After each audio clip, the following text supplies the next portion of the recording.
into the Horrorcraft podcast.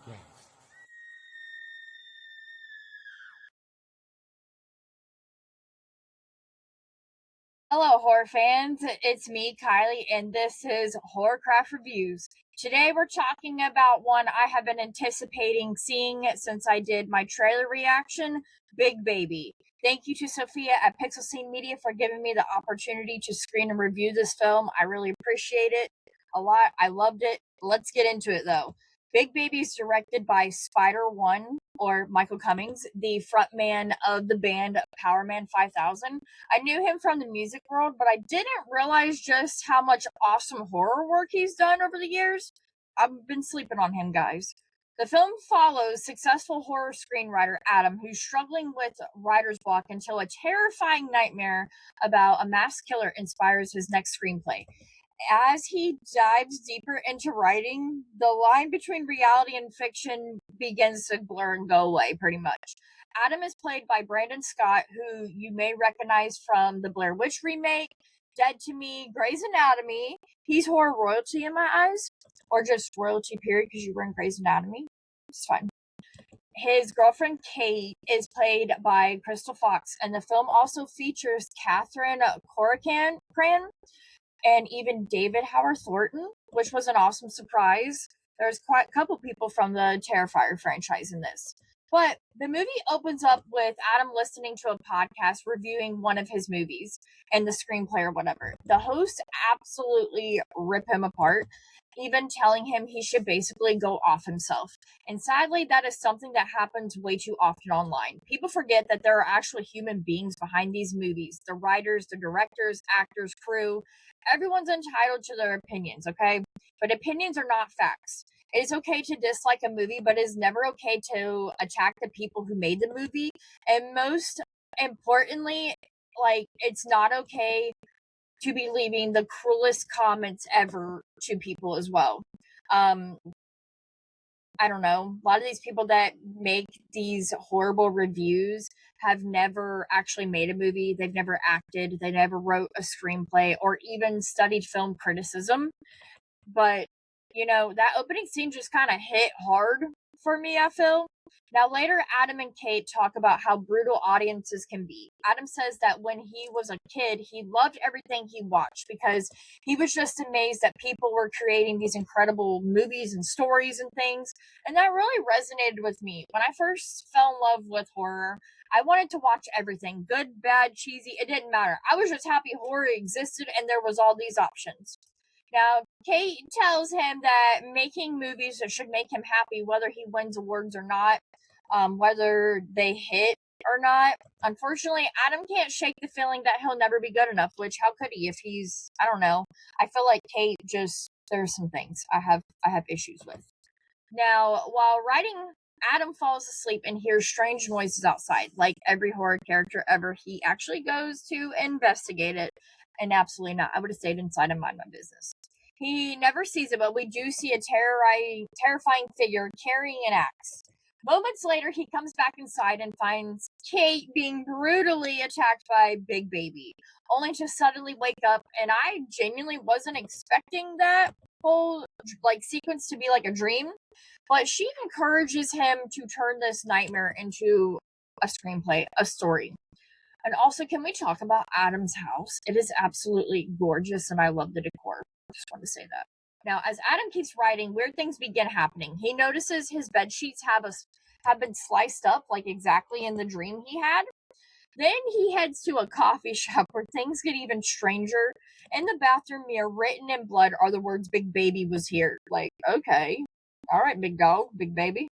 Now, while ordering coffee, he overhears the same podcast's host trashing Jordan Peele, and Adam walks over sarcastically compliments them on being, such amazing movie experts before revealing that he actually wrote the film that they were talking crap about in that beginning part of the movie where they were talking about his movie, and their reactions were absolutely priceless and one of my favorite parts of this movie. Seriously, you never know who you're talking to that is online, or you never know, if you're writing a shitty review about a movie, you may run into the people making or acting or writing the movie, and you should just watch out. But then Adam throws his coffee on them, and I was just like, good for him. Clock that. Now, after a night out with Kate, Adam has another nightmare where a creepy little boy tells a story that's eerily similar kind of to Jason Voorhees, except this child survives, grows stronger, and eventually becomes Big Baby. And that kid was like absolutely terrifying. I don't know. He just scared me, and he looked like he bites, and I don't want him near me. I don't. Now, as the nightmare continues, Adam becomes more obsessed with writing, and honestly, his screenplay gets better and better over time. Meanwhile, Kate becomes less supportive, making Adam question whether she's really on his side. One of my favorite cameos comes when Adam visits the convenience store, and the clerk turns out to be David Howard Thornton. I recently just watched him in The Dead Place, and I'm loving seeing him in roles where he's getting more dialogue outside of being the quiet Arthur clown that we've come to know and love. Then things take a huge turn. A huge turn. Adam witnesses Big Baby brutally murdering a woman in an alley. Up until this point, everything could have been explained away as dreams or hallucinations, but now Adam starts believing that by writing the screenplay, he somehow brought Big Baby into the real world.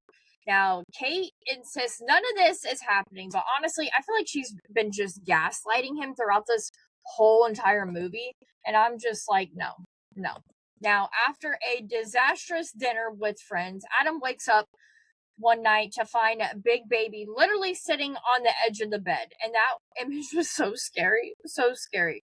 Big Baby tells Adam that Kate secretly enjoys watching him fail and that she's standing in the way of both of their success. He tells Adam to keep writing, make everyone who ever hurt him suffer. He wants his revenge. That next morning, Kate is gone, leaving only a note saying she needs a break. Honestly, I felt bad for Adam here. Like, he really loves her. Then comes another twist. Amanda, played by Catherine Corrigan. Saying that wrong, I apologize. She shows up claiming she's the one who pushed Big Baby into the pool years ago. She begs Adam to write her out of the story before Big Baby finds and kills her. Would I have let this random woman into my house? Absolutely not.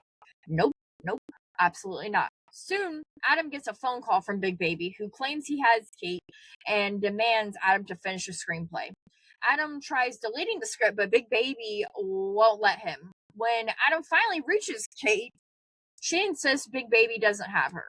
From there, reality and fiction completely collides and is just gone. Adam races to finish the story while Big Baby hunts down everyone in his past, connected to his past. I won't spoil how it ends because this is absolutely a movie that you should experience for yourself. For some reason, this movie gave me major American Horror Story 1984 vibes. I can't really honestly explain why, but it was just like the atmosphere, the colors, the energy, and the slasher aesthetic. This is very meta. I love the visuals, the lighting, the practical effects, and the character development. I also appreciated the commentary aimed at toxic horror reviewers and podcasters. It feels like the film says what a lot of people in the industry wish they could say themselves to people like us. I mean, I love what I do, but I do hate some of the people that are out here doing this stuff. I really do. There's some really shitty people out here. That's all I'm gonna say. Now, my final rating for this, I'm giving it a 9 out of 10. This is how you make a slasher with substance. It's not just kill after kill for the sake of gore and things like that. The characters actually matter. I found myself invested in what happened to them. Not every slasher needs deep character development. Sometimes it's fun watching people get picked off. And, people that you don't like, you want to see them get off, honestly. But Big Baby proves you can absolutely have a memorable kills and emotional investment in the same film. I was never bored. I loved all the horror cameos. The practical effects were great. Big Baby arrives on VOD on August 7th. Please go support it. Support indie horror. Buy it, rent it, and show these filmmakers and actors some love. But this has been another round of Horrorcraft Reviews. And remember, it is perfectly okay to dislike a movie, but it's never okay to degrade the people who poured their hearts and souls into making them. But until next time, stay weird and stay spooky. Bye!